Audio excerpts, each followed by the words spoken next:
Hello everyone, how y'all doing?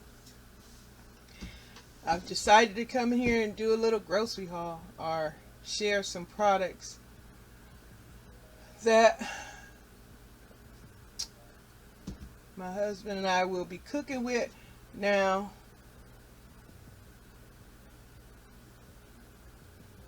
once again, hello everyone, and if you're watching my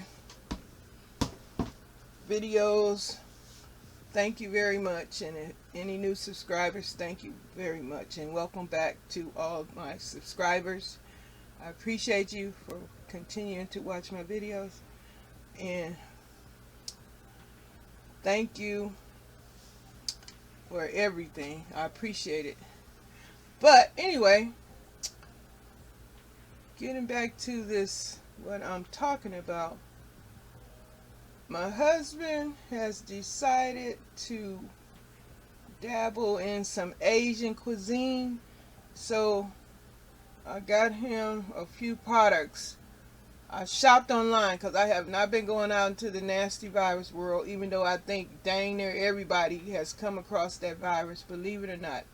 Probably a whole lot of asymptomatic people out there, but I don't think anyone is going to be able to escape this virus because it's just too nasty and it's just too out there. And a lot of people don't want to take precautions, thinking wearing masks or social distance is a problem. And if it helps, why not do it?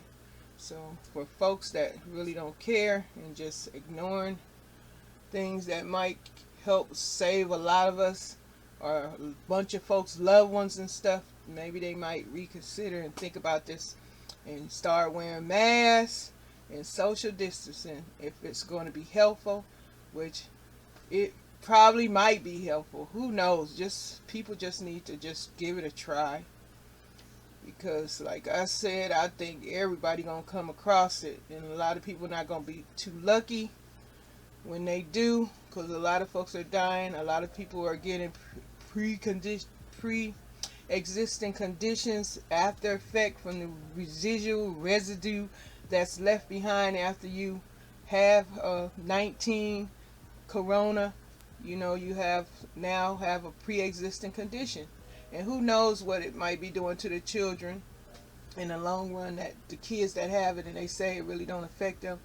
Because what if it's doing something to the brain tissue? Nobody knows. So how do you know until time will tell? Time will tell. That's how people know. Time will tell. Time solves all.